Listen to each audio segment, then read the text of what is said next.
Oke, thank you rekan Tami. Nah, Sobat Guntur bener banget ya yang udah dibilang sama Tami tadi. Kalau Sobat Guntur ada yang mau ditanya atau mau diskusi kecil bisa nih ya langsung joinan ke 23455. Karena apapun pertanyaan Sobat Guntur pasti bakal dijawab tuntas oleh Dokter Budiawan. Ya bener kan Dok ya? Ya.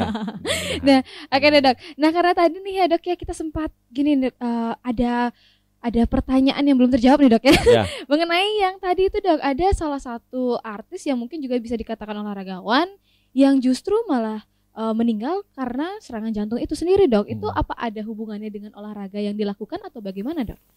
Ya, jadi ini juga merupakan semacam boleh dibilang stigma begitu ya.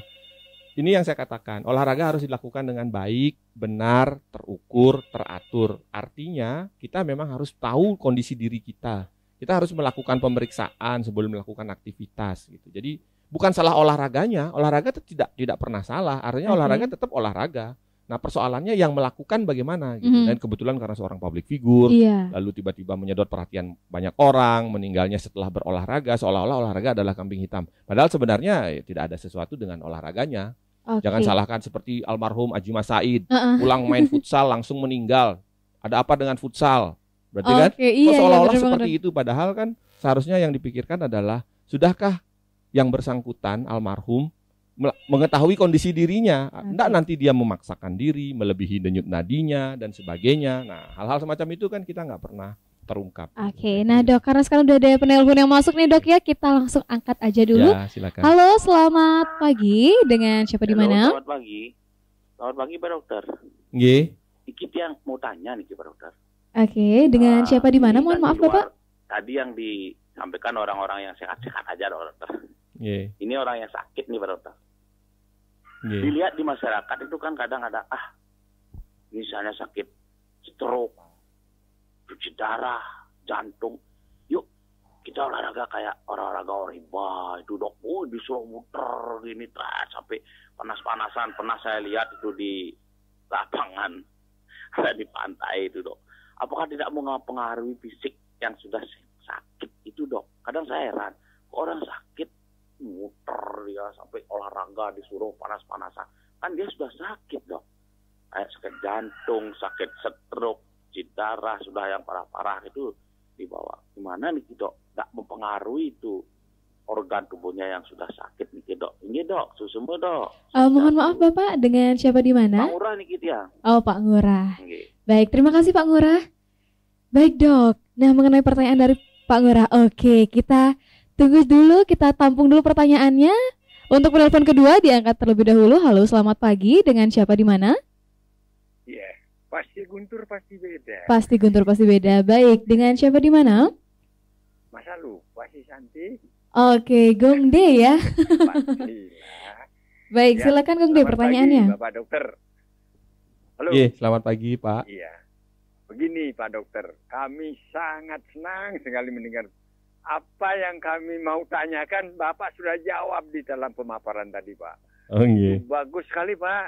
Kalau orang ini perlulah sering di Guntur Bapak ini diundang Pak Dokter, agar orang-orang berolahraga tidak menekan aspirasi ajak liu naum, tidak dipikirkan segi efek dan fasilitas yang harus dilakukan. Kalau tetap mengikuti protap seperti yang dokter tadi jelaskan, olahraga itu sangat bermanfaat. Contoh, Gong De ini Pak Dokter ya. Apa yang sudah Bapak paparkan, Gong De lakukan. Itu betul sekali Pak. Itu bagus sekali apa yang tadi Bapak lakukan. Inilah yang dituruti kalau kita berolahraga. Supaya kita berolahraga itu bermanfaat. Jangan menyalahkan olahraga seperti yang tadi. Gitu loh ya. Aturan ini yang perlu kita kuasai sekarang. Kan begitu Pak Dokter ya? Jadi kami sebagai masyarakat, ini penting terus diinikan Pak Dokter, karena ini perlu untuk kesehatan masyarakat, karena kesehatan itu sangat berharga. Gong De tidak ada pertanyaan, karena apa yang ingin Gong De tanyakan sudah terjawab oleh Pak Dokter gitu loh ya. Sekarang tinggal Gong De mengikuti, dan sudah kami mengikuti, dan satu hal aja Pak ya. Kalau Gong De kan punya olahraga lengkap di rumah ya, punya segalanya di rumah, tetapi kami perlu juga adaptasi, misalnya jalan-jalan di pinggir pantai atau kemana. Perlu juga itu Pak Dokter. Jadi kami sudah lengkap. apa kata Pak Dokter itu sudah ada betul semuanya kok. Dari WHO pun Gong D juga sudah tahu itu, karena juga ya pernah keliling-keliling dunia begitu, tahu segalanya itu, tidak ada salah apa yang Bapak Dokter katakan itu tepat sekali. Dan ini harapan kami kalau memang kita berolahraga seperti kata Pak Dokter tadi, alasan sibuk itu sudah mustahil Pak Dokter ya. Yeah. Kita kan bangun lebih pagi, kan tidak mungkin 5 jam olahraga seperti kata Pak Dokter kan. Yeah. Yang paling penting betul sekali Pak, kontinuitas itu Pak. Bukan apa kok, bukan jor-joran, bukan kontinuitas. Yeah. Itu bagus sekali. Kami lakukan itu Pak. Kakek Gong D masih hidup Pak, karena rajin berolahraga, taat aturan. Dia orang kepala bank dulu juga sehat sampai sekarang dia, karena apa yang tadi dijelaskan oleh Pak Dokter itu yang kami lakukan olahraga. Terima kasih Pak Dokter waktunya. Terus nanti adakan ini Pak, sosialisasi ini Pak ya. Terima kasih. Terima kasih Santi. Om Santi Om. Baik, terima kasih ya Gong D untuk partisipasinya, menyampaikan aspirasinya gitu ya Dok ya terkait pertemuan kita kali ini. Pertemuan gitu ya Dok ya tentang topik kita kali ini ya Dok ya. Nah kalau begitu langsung saja Dok untuk pertanyaan dari Pak Ngurah tadi, silakan dijawab dulu Dok.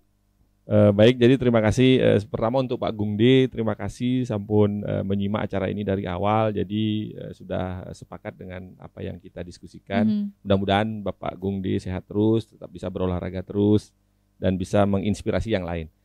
Untuk Pak Ngurah terkait tadi ada yang sakit, sudah sakit ginjal, sakit jantung, disuruh orhiba dan lain sebagainya. Begini, jadi yang sepakat bahwa sesungguhnya olahraga itu dilakukan oleh orang yang sehat. Gitu. Kalau orang yang sakit, secara sederhana jawabannya ya istirahat dulu supaya sakitnya sembuh. Gitu. Baru melakukan olahraga. Tetapi ada juga memang penyakit-penyakit yang sifatnya non-infeksi begitu ya. Seperti yang tadi sakit ginjal, jantung bahkan, atau kencing manis. Itu tetap memang masih dimungkinkan karena penyakit itu kan tidak mungkin disembuhkan dalam waktu singkat. Sehingga olahraga dalam hal ini bertujuan untuk mempertahankan kualitas hidup seseorang. Tetapi barangkali yang menjadi persoalan adalah apakah tidak berlebihan disuruh di pinggir pantai, di tengah lapangan, panas terik. Nah, kalau memang seperti itu, kembali seperti apa yang sudah saya sampaikan, olahraga memang lakukanlah semampunya atau sesempatnya di mana, tapi tentu harus disesuaikan kondisinya. Seperti tadi kalau sudah ya bahasa Balinya tengai tepet gitu kan tidak mungkin berolahraga di luar ruangan. Lakukanlah itu di dalam ruangan, tentu dengan ukuran atau takaran yang sesuai. Dan disinilah pentingnya kesadaran untuk memahami kondisi fisik diri sendiri. Karena yang paham diri sendiri ya tentu yang bersangkutan. Tidak mungkin Santi tahu kondisi fisik saya tahu kondisi fisik Santi tanpa memeriksa. Kalau saya periksa misalnya, Santi datang, dok saya begini-begini, saya periksa. Saya tahu kondisi Santi. Nah sekarang kalau yang lain kan tentu intinya sih kita harus paham diri sendiri gitu. Nah mengenai orhiba dengan gerakan memutar dan lain sebagainya, yang kira tidak ada yang salah dengan orhiba. Jujur saja saya juga seorang pengikut orhiba begitu ya. Saya juga melakukan orhiba dari kecil, bahkan sudah kenal orhiba dari zaman mendiang kakek saya. Orang tua saya sekarang masih aktif orhiba. Saya juga beserta keluarga melakukan orhiba. Saya pikir olahraganya baik karena orhiba memadukan antara sisi-sisi spiritual dengan sisi-sisi olahraga. Sehingga kita berolahraga sambil berdoa kan begitu, dan mendoakan alam semesta beserta isinya. Kata kuncinya kan sebenarnya adalah bagaimana olahraga itu atau orhiba itu dilakukan. Kembali lagi kepada kondisi fisik diri sendiri. Saya pikir kalau seorang penderita sakit jantung bukan berarti dia tidak boleh olahraga. Boleh olahraga, tetapi dengan intensitas yang bagaimana. Nah itu harus dilakukan pemeriksaan. Terus dilakukan di mana, bagaimana perlengkapannya begitu. Jadi banyak hal harus menjadi concern ketika seseorang memiliki handicap atau kelemahan misalnya penyakit. Jadi saya katakan fit for all, bugar untuk semua, bukan berarti hanya untuk orang yang sehat saja. Lalu orang yang sakit bagaimana? Ada tetap olahraga dan aktivitas fisik yang bisa dilakukan, tetapi tentu dengan pembatasan-pembatasan dan sebelumnya diawali pemeriksaan. Saya kira demikian. Oke dok, nah kalau tadi juga ya dok ya mengenai tentang sehat dan gak sakit, karena banyak banget nih ya dok ya orang yang berpikir sehat itu ya nggak sakit gitu aja kan dok ya, hanya sebatas itu. Nah lalu nih dok, untuk orang-orang yang berpikiran seperti itu, mungkin sampai sekarang dia tidak melakukan olahraga karena merasa sehat saja, karena dia tidak ada penyakit dalam dirinya, dia mengira seperti itu dok. Lalu ada tidak sih dok efek buruk jika orang itu tidak pernah olahraga? Ya, kalau mencari efek buruk itu gampang banget ya, sama seperti mencari kesalahan gitu kan. Kalau itu paling mudah tuh. Tetapi begini, memang definisi sehat itu kan ada definisinya nih sesuai dengan yang di Departemen Kesehatan. Jadi sehat itu tidak semata-mata bebas dari penyakit, bebas dari kecacatan dan sebagainya, tetapi dari semua aspek ya, dari aspek fisik, dari aspek psikis, jadi psikologis, dan itu lingkungan sekitarnya gitu. Jadi dan bisa melakukan aktivitas fisik secara kontinu tanpa menimbulkan kelelahan yang berarti. Nah itu sehat dan bugar itu disitulah kira-kira ya definisi per terminologi sehat itu. Nah kalau dikatakan sekarang apakah ada dampak buruk, apa sih dampak buruknya kalau tidak berolahraga atau tidak bergerak begitu ya, yang paling ringan bergerak dulu deh, karena berolahraga kan step yang lebih tinggi dari sekedar bergerak. Ya tentunya bahwa tubuh kita ini, Tuhan menciptakan tubuh kita ini memang untuk bisa survive, dia harus bergerak gitu. Contoh sederhana saja, kita diciptakan, mohon maaf nih, diciptakan kaki sepasang dengan bentuk jari demikian. Itu diciptakan untuk melangkah gitu, untuk bergerak. Kalau tidak digunakan begitu, jadi otot itu prinsipnya begini, organ tubuh kita itu use and reuse, use and disuse gitu. Jadi makin sering digunakan, maka dia makin bermanfaat. Kalau tidak digunakan, maka otot atau apapun lama-lama akan mengalami atrofi istilahnya, mengecil, lama-lama hilang karena tidak pernah digunakan, sehingga fungsinya ini itu bahasa teori evolusinya begitu ya. Nah ini yang saya katakan, olahraga atau bergerak atau apapun namanya tentu sangat membawa manfaat kepada tubuh kita, karena memang kita diciptakan struktur memang untuk bergerak gitu, untuk menjaga survive itu harus bergerak gitu. Dan istilahnya semua sistem di dalam tubuh kita, semua kalau bahasa ininya apa ya, metabolisme itu kalau saya harus sederhanakan, proses kimia katakan ya di dalam tubuh kita itu akan meningkat efisiensinya manakala kita aktif bergerak, berolahraga gitu. Jadi bagaimana pencernaan makanan dilakukan oleh perut kita, oleh lambung kita. Kalau kita tidak bergerak maka proses pencernaannya terhambat, terganggu, muncullah keluhan-keluhan, nyeri-nyeri badan, nyeri otot. Bisa jadi karena memang kurang gerak gitu. Jadi mager malas itu malas gerak. Nah, bahasa generasi milenialnya agak susah. Jadi kalau mager ya begitulah, padahal sebenarnya jangan begitu gitu. Tetapi di satu sisi dunia sekarang ini ada teknologi, semua memudahkan kita, nggak bikin drive-thru lah. Gojek, Grab itulah, telepon makanan datang dan seterusnya ya, jadi harus bergerak. Oke, Dok. Nah, karena ada satu penanya lagi kita angkat. Halo, selamat pagi. Halo, Santi, maaf nih Gong De nanya satu. Oke, silakan Gong De. Pak Dokter. Iya, ini Gong De kan karena jual beli saham, Pak ya. Iya. Kadang-kadang Gong De begadang dari jam 1 sampai jam 2. Karena kalau di sini jam 1 malam, di Amerika kan jam 1 siang kan gitu Pak Dokter ya. Iya. Ini berpengaruh tidur, tapi Gong De tetap tidur minimal 7 dan maksimal 9 jam. Tetap tidur, cuma waktunya itu berubah apa? Ada pengaruh itu dok? Tolong dijelaskan dok agar kami bisa merubah mindset, karena kami sambil keluar kantor malamnya itu jual beli saham. Terima kasih Pak Dokter. Om Santi-san. Baik, terima kasih Gong De. Nah, pertanyaan Gong De ini juga sempat ingin Santi tanyakan, tapi sebenarnya nanti ya, tapi karena sudah ditanyakan juga. Nah, ini juga karena kita membicarakan tentang kebugaran gitu dok ya, mungkin tidak hanya dengan olahraga, tapi kita juga memerlukan istirahat yang cukup gitu kan dok ya. Malahan nih dok ya, waktu Shanti ospek yang pertama, ada kakak tingkat yang mengatakan waktu tidur kita itu 4-5 jam saja cukup gitu dok. Tapi jika Shanti baca-baca artikel lain, kita memerlukan waktu tidur tuh 7-8 jam. Itu sebenarnya waktu istirahat yang baik itu berapa jam sih dok?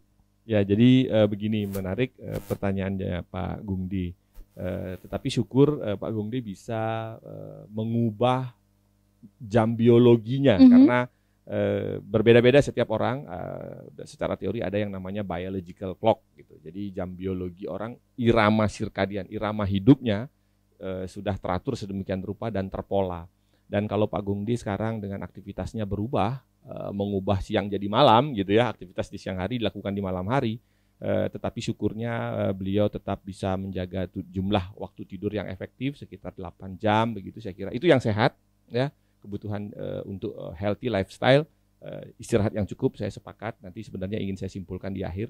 Jadi 8 jam itu adalah sesuatu yang cukup. Persoalannya apakah itu bisa mengubah atau berpengaruh pada kondisi fisik? Saya kira sepanjang untuk kasus ini kan kasuistik ya, tidak semua orang seperti ini. Kalau Pak Agung D barangkali mampu mengelolanya dengan baik sampai sekarang menjadi sebuah irama baru dalam tubuhnya, maka saya kira tidak jadi persoalan sepanjang itu dilakukan secara teratur, memang begitu. Jadi tidak masalah sebenarnya. Yang jadi persoalan kan kalau tidak bisa tidur, itu baru persoalan. Jadi kalau bisa tidur masih bisa dalam apalagi 8 jam ya masih sangat sehat, tidak ada masalah. Mau jam berapa ininya, apalagi sekarang sudah terbiasa begitu ya tidak masalah gitu. Nah kalau tadi tidur 4 jam, 5 jam katanya begitu ya, saya kira kembali lagi barangkali momennya ketika dekat memang ada seperti almarhum presiden kita, mantan presiden kelima Pak Habibie. Nah, beliau dalam sepanjang hidupnya tidak pernah lebih dari 4 jam katanya tidur, tapi beliau sehat panjang usia bahkan ini. Nah itu kembali lagi kepada pola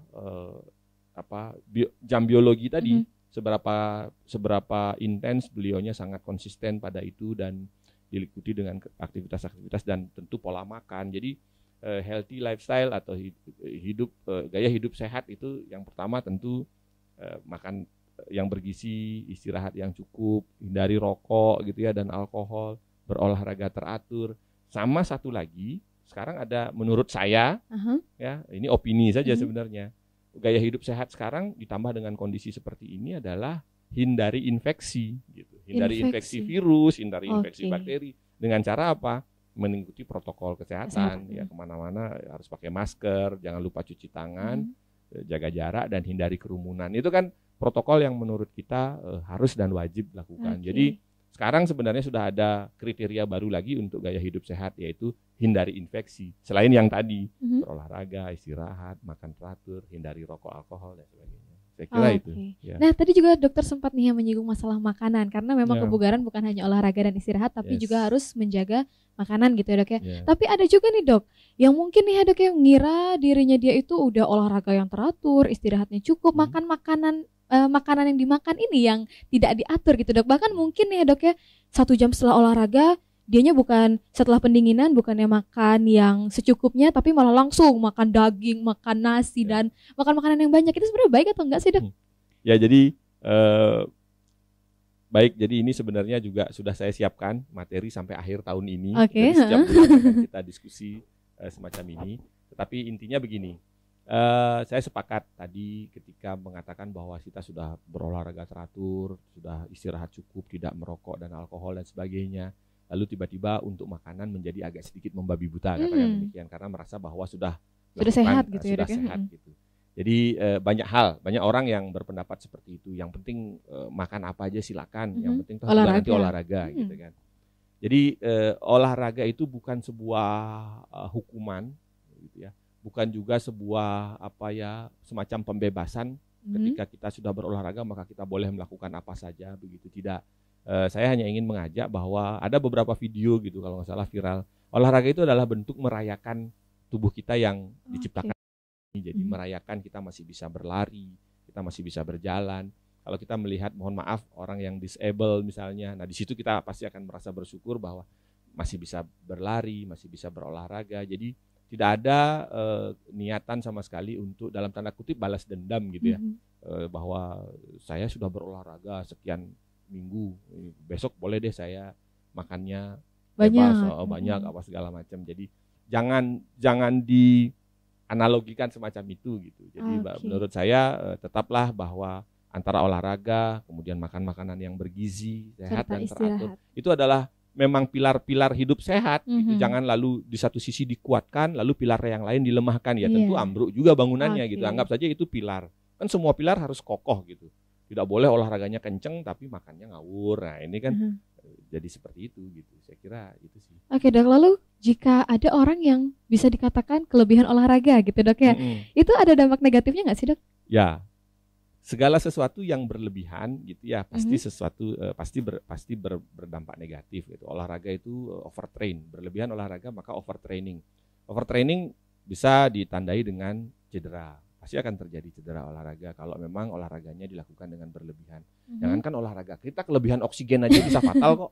Padahal oksigen itu kan sesuatu yang kita hirup sehari-hari. Tapi kalau kita berada pada ruangan yang tekanan oksigennya tinggi, fatal juga berlebihan oksigen. Kelebihan minum air misalnya. Minum air. Makanya saya tidak menganjurkan melalui ruang ini saya mengajak kepada semua masyarakat hindari lagi menggunakan istilah minum seberapa banyak, minumlah sebanyak-banyaknya. Saya tidak lagi menggunakan istilah sebanyak-banyaknya. Jawabannya adalah minumlah secukupnya. Oke, benar. Nah, secukupnya ini beda-beda antara saya, Santi, yang lain. Kalau yang satu gelas sudah cukup. Kalau yang memang kurang, ada rasa haus misalnya lebih, tidak masalah gitu. Jangan digebyah ya. Minumlah sebanyak-banyaknya gitu. Kalau orang dengan gangguan ginjal minum sebanyak-banyaknya bisa repot. Gitu. Ginjalnya malah menjadi berat tugasnya. Iya, benar-benar banget, Dok. Jadi tidak ada yang sebanyak-banyaknya yang seolah-olah menganjurkan untuk berlebih-lebihan. Bahasa saya selalu secukupnya atau kalau enggak seimbang gitu. Jadi gizi pun begitu. Nantilah sampai ketemu di topik berikutnya. Aduh, udah nama penasaran banget ya, Dok ya. Kayak seru banget nih ya pembicaraan kita bukan untuk Fit for All aja tapi akan ada topik-topik menarik untuk minggu-minggu berikutnya gitu ya, Dok ya. Nah, karena ini pasti beda. Pasti Guntur pasti beda gitu ya, Dok ya. Nah, karena kita sudah masuk 1 jam ya, Dok ya. Udah enggak kerasa banget nih, udah 1 jam, Dok. Shanti mau dengar dulu dong, Dok, closing statement dari dokter untuk topik kita kali ini. Silakan, Dok. Baik, terima kasih kepada seluruh masyarakat Buleleng dan pendengar Radio Guntur dimanapun berada. Untuk topik kali ini sengaja saya mengajak untuk memahami bagaimana sebenarnya aktivitas fisik dan olahraga itu sebaiknya dilakukan. Sehingga segala sesuatu yang kita lakukan itu bisa bermanfaat dan berhasil guna. Maka kalau saja kita pahami itu sebagai sebuah keyakinan, menjadi sebuah kebutuhan, maka niscaya bugar untuk semua bukan sesuatu yang mustahil. Jadi kemajuan sebuah bangsa kan ditentukan dari sehat dan bugarnya masyarakatnya, sehat dan bugarnya penduduknya. Jadi mari bersama-sama bergerak terus, be aktif gitu ya, jangan mager gitu, dan tetap sehat, tetap jaga diri supaya bisa berkontribusi untuk bangsa dan negara ini. Terima kasih. Oke, tetap sehat dan tetap jaga diri ya, Dok ya. Aduh, terima kasih banyak ya, Dok ya, karena sudah mau hadir untuk sesi Oke Dok kali ini. Maka Sobat Guntur, karena sudah 1 jam kita lewati bersama, Shanti juga pamit undur diri dan terima kasih buat Sobat Guntur yang udah mau setia pantengin dari jam 8 tadi sampai jam 9 sekarang di Oke Dok dengan topik kita Fit for All bersama Dr. Budiawan. Maka karena sudah 1 jam, langsung saja Shanti kembalikan ke rekan Tommy. Silakan rekan Tommy.